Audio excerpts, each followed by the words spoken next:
Well, we're back in the short rows, and we're here tonight with Krystin McPhail. She came to our forum back at Plainview, and she answered some questions that we gave her, and she talked with the crowd. But tonight we've got a one-on-one talk just to you, and we're so happy to have Krystin here with us. Krystin, thanks for being on in the short rows, and we know that Aaron was supposed to get you through this, and he bailed on us. We're going to dock his pay before it's over. But we're happy to have you with us. Now, you decided to run for Board of Education. Correct, yes, sir. Okay, tell us just a little bit about Krystin, where she's from, what's going on. So, growing up, I was born and raised in south of Clinton my grandparents are Henry and Gracie Moore. So, growing up, I did attend Harold's Christian Academy, and then later on, I moved to Garner and graduated from Wake Christian. Upon graduation, I went to Barton College as a business major. Now, my testimony kind of starts there for me, because as a sophomore in college, I was a dual sport athlete, and I went and volunteered in an elementary school. And at that time, I was sitting down and I was reading to a kindergarten classroom. And it was as palpable as you can imagine. The Lord tapped me on the shoulder and said, "Go teach." So I called my grandmother, who was a veteran teacher of over 50 years, and I said, "Gaga, I'm going to go teach." "Do what? What are you doing?" I said, "Yeah, I'm going to go teach." So I went literally the next day to the registrar's office, changed my major to education. Fast forward another semester, and I had never taken art before until college, and I took an art class, and I told my professor, I said, "I'm not going to be able to take any more courses. I've changed my major. I'm a year and a half behind. I'm already going to be stacking up 18, 19 hours. And he said, wait a minute. So, upon many conversations with him in prayer, I changed my major yet again to art education. So, graduated from Barton College in 2012 with a degree in arts education, and went on to actually worked at the courthouse with Cassie in the clerk's office. Oh. Yes. And went on to teach 13 years. I taught 9 years at Union High School under the administration of Julie Hunter. Wonderful, incredible principal. And then I started, I got married, I had children, and my husband is from Rebel City. So when I started having children, Union was my home. My grandmother taught there. I knew everyone in the community there because that community had raised me. My family has a farm in Delway. So much of that community is home to me. But when I had children, I knew that my babies were going to be in the Midway District, where Clement. And so once I got pregnant, I remember I slid that notice to transfer on Julie's desk, and she's like, "Oh, no, you're not." I'm like, "If a job comes available, Lakewood, any of the schools in our side of the county," I said, "it's 40 minutes one way to my house." So anyway, I transferred to Midway and found another home. The teachers and the staff and all of that I worked with at Midway, it's hard transitioning after you've built more or less a life at one school. Teachers can relate to that. That school becomes your family. But I moved to Midway the year after COVID. So challenging transition. Anyway, we were still the AB schedule, half remote, half in the building. Some kids weren't there for fear of what was going on. So, I'm transitioning schools with 2 small children, moving to another side of the county, which was a blessing because now I was close to home, but having to learn lots of new things, navigate life after COVID, as we call it, but teaching after COVID has been and was a totally different beast for staff, for educators. I think about a lot of times the janitorial staff and the double duty that they had to pull throughout all of those schools after that, because literally you had to sanitize everything in between each class as it transitioned in the building. So at a high school setting, you're transitioning 4 and 5 times throughout a day. So just a challenge. But in 2020, during COVID, I started to create my own art. So my testimony starts growing from there too. And in 2024, that summer, the Lord called me. He said, "Okay, I've worked on you long enough. I want you to go paint full time." I was like, "There's no way. I cannot." Don't doubt what God can and cannot do, because He'll definitely show you a way. So I listened to his leading, and I called Miss Hammond, who phenomenal administrator. I was blessed. I only had 2 principals in my 13 years of education. Wow. Yes. So under those 2 administrators, I was fully supported as an art teacher, which unfortunately not all art teachers can say that, but I was incredibly blessed. You know, growing a program and building that with their help. But I called her and she said, "You're not leaving, are you?" I said, "I'm so sorry." I said, "You know, I really feel called, like this is what I need to be doing." She said, "I support you 100%. So to know that, yes, I was leaving behind something so special, and I always call those kids that I taught my babies. Like, so when I first started teaching, I was 22. I had 19-year-olds. So imagine walking into a classroom and only being 2.5 years older than half of the students in the classroom. But as I developed into a veteran teacher, you know, and all of the roles that I had there, they really, I fostered that motherly relationship, you know. So upon leaving Midway in 2024, I now have my own art business and I'm painting across the southeastern part of North Carolina at this point, from Raleigh down to Wilmington, Manio. So traveling, trying to do a little bit of everything, doing a lot of mural work, doing some commission work, things like that. So when it fell upon me to run for the Board of Education, my first instinct, like I said at the Plainview thing, was, oh, there's no way. How can I serve my community and serve my county in a capacity that I'm still a youngin'. Sometimes I forget that I'm old enough to do the adult things, you know, but definitely old enough now. And I was like, why not me? You know, you can't serve in the capacity as a on the board as a staff member of Sam's County Schools. So as a teacher, you know, I had a voice within my school, but as far as the county was concerned, I was a lead mentor and met with teachers all across the county and met with staff all across the county, but you can't make decisions. You can't do things that could potentially impact the educational resources for hundreds of children. You know, throughout a school year, I would teach, in one semester, I would have about 90 students, 3 classes of 30. So let's just say in a given year, I personally taught in my classroom, my curriculum, 180 students. That doesn't count, you know, all of the extracurricular things we have going on, all of the students that would come into your room and sit for lunch and things like that. But anyway, so I wanted to, in my capacity now as a business owner, use what I knew from teaching to be able to help not just 180 in a year, but thousands in a year. I was a high school teacher, so I wanted to be able to reach my babies that are now at Clement, you know, and to be a part of their education moving forward and to set groundwork for things that could potentially impact all of the kids in the county, not just at Midway, not just at Union, but to be a part of it as a whole county. Because I'm telling you, this county, my husband tries to get me to move to the beach all the time. I'm like, honey, this is home. Like, the way that I feel about this county is, you know, it goes back generations for me. So it does. We're all kin. Yeah. Southern, northern, we're all tied somewhere. Right. Absolutely. There is a tie that binds with family all through this county. Yes. And you are correct. So when we talk about the kids down at Union being your babies, yes, and the kids at Midway being your babies, that's a true statement. Yeah. They're kin. They are. There's a funny story though. So right after COVID, I had a kid that was in my class, and I knew that his name looked familiar on my roster. And I'm like, why does his face not resonate with me? Well, we were virtual, and the Joker never had his camera on, but I taught him at Union, and amongst the virtual in and out, he transferred to Midway. So I actually taught him twice at both schools. Well, that's good. Yeah. That's good. Well, that's a great story.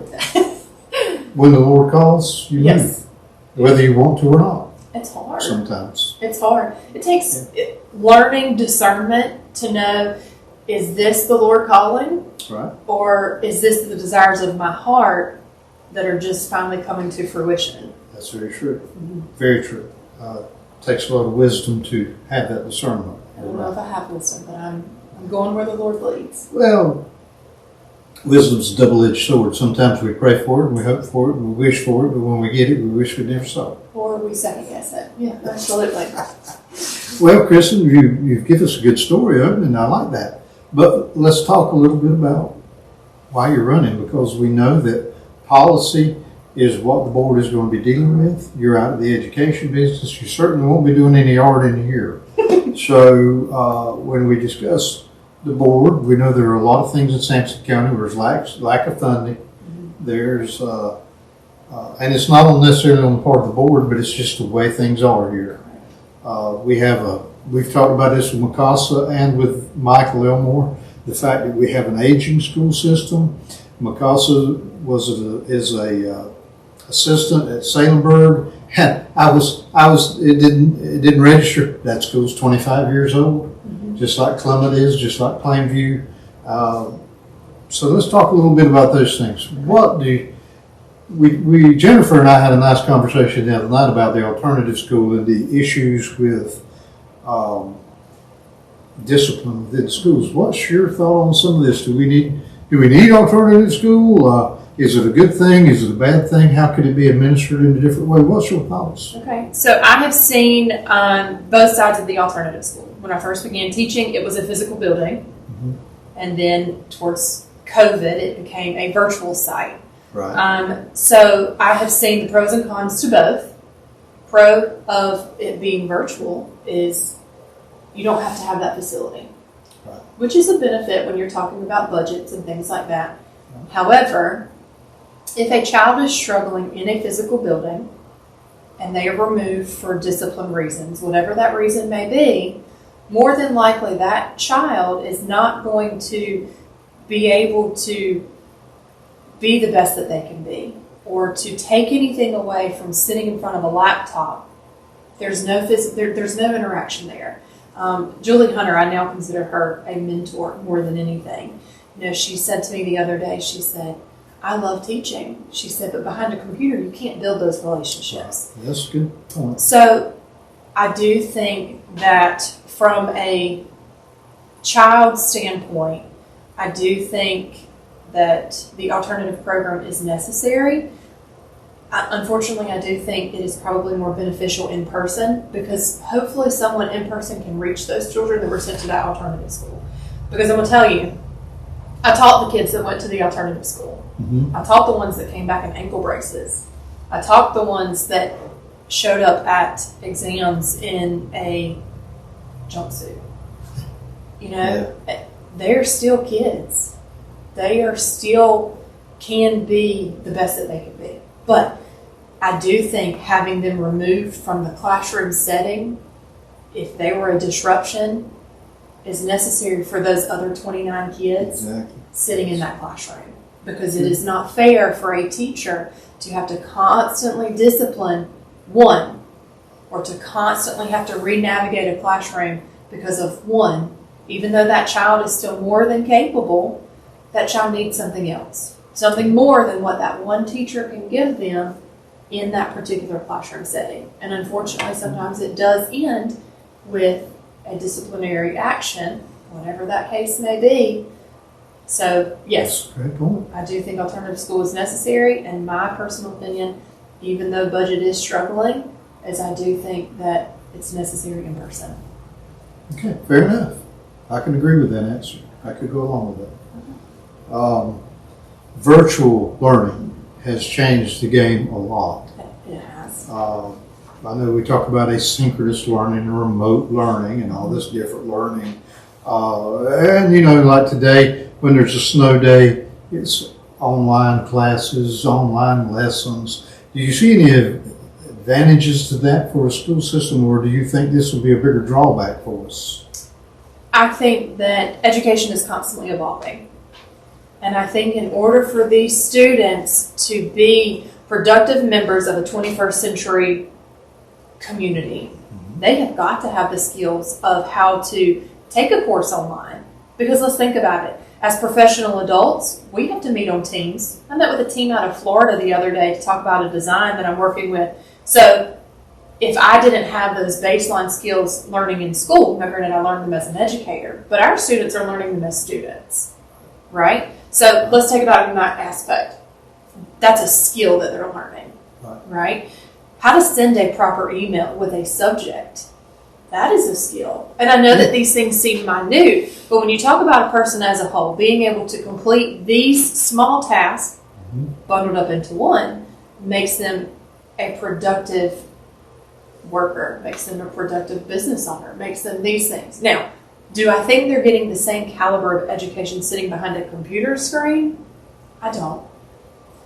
Only because I think there are some things that can be missed that fall between the cracks when a child reads it, rather than when they hear it, they read it, they write it, and they repeat it. Those are all things that a child can gain from being in a classroom that you can't gain from being behind a computer. Okay, that's a good idea.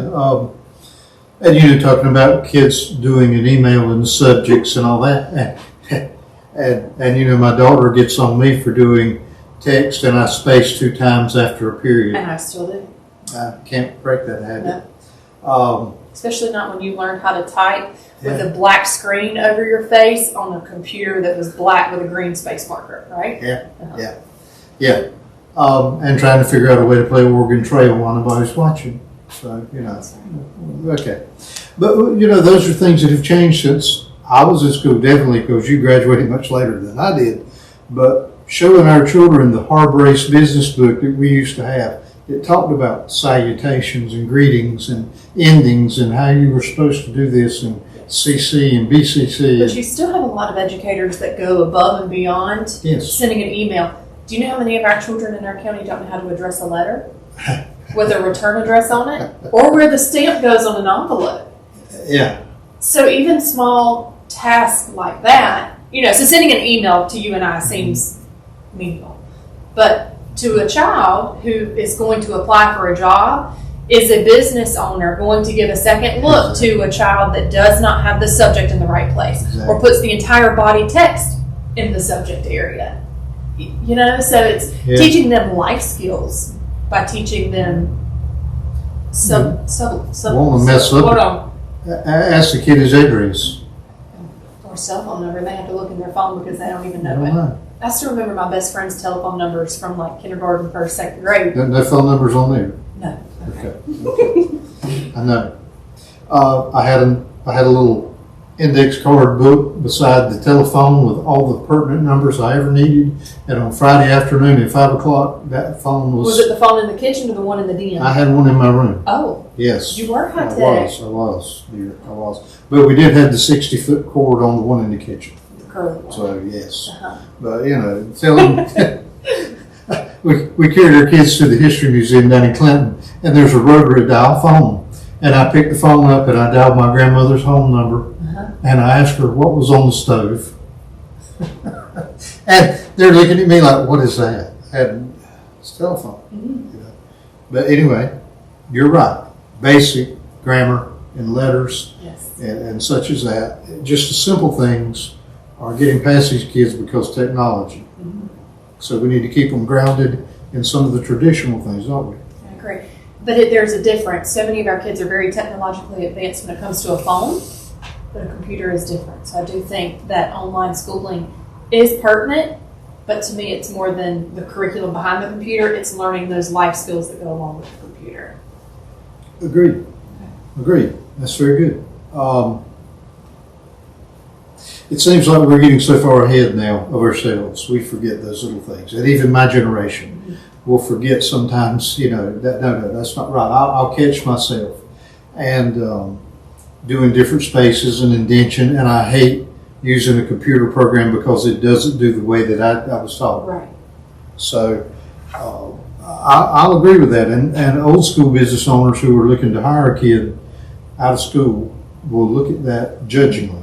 So is there a way to handle that? And I mean, I know that you're teaching that, but across the board, is that being taught by different teachers, or is it something that's just being pushed away? I think it depends on the educator. So, for example, my son now has had a teacher last year who was 21, Mhm. fresh out of college. Okay. Were those children taught in school the things that you and I were taught in order to pass it down? So I can't answer for all teachers, but those teachers are going to make a precedent in their classroom, the things that they think are important, and push on to those students. So, Well, and that's true too. It's a generational thing.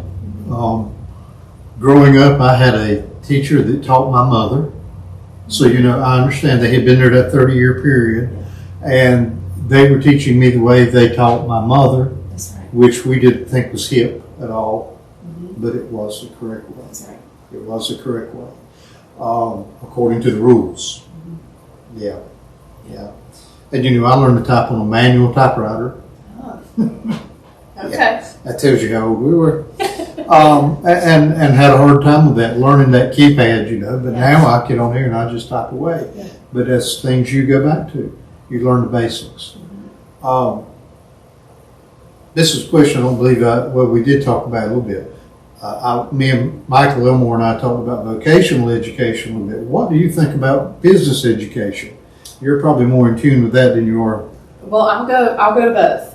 So our vocational programs currently, we partner with Sampson Community College. We have students that are taking cosmetology classes. We have students that are taking CNA classes. We have students that are they can get their truck driving certificate when they graduate.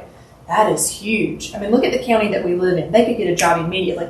Murphy Brown, Prestige, Smithfield, all of these companies, our kids can graduate at 18 driving a truck, and that's huge, making a life for themselves. Vocational within the school, so I think about, I don't know if I'm allowed to name drop. Am I allowed to name drop teachers? Go ahead. Okay. Mr. Vernon Blackman at Okay. Midway High School. Okay. He teaches shop. These kids, so their shop is Ford certified. So they are learning the ins and outs and actually gain certificates. They go to CTE conferences across the country and are awarded based on what the skills. Are you familiar with that? No. So it's an organization that's through CTE, but it's called Skills, and it's basically teaching 21st century learning to these students in order to be able to apply it to business. So the CTE across the county as well, it's career and technical education. So you have business classes, you have entrepreneurship, you have marketing, you have all of this that's reaching these kids so that when they graduate, they can not only put, oh, I'm proficient in Microsoft, but they're actually earning certificates to be able to put onto resumes to show these jobs that they are actually proficient. They can show them, the certifications. See, that's where the brain and mouth get tangled. I know. So that is huge. Our CTE program within Sampson County Schools is phenomenal. That also goes along with early childhood. Our foods programs, these kids can graduate with ServSafe certification, so they can go work in a restaurant and a business and already not have to pay to do it because they gained it through the school system. Now, CTE is a federally funded program, which is huge for Sampson County because, when we're talking about budget and things like that, it's federally funded, not locally or state, so that's great.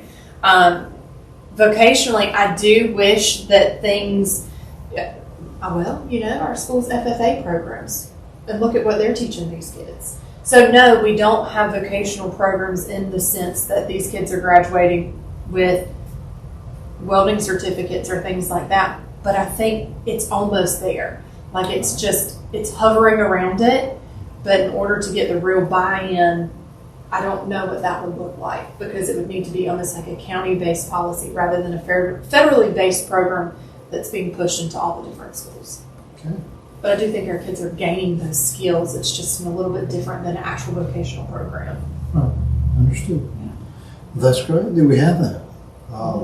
My son went to Sampson Community after high school, but he gained an IT certificates and all that as well. So it means a lot to be able to do that there. Because having to go out into the real world and find those things is more money, That's right. more expense, more time.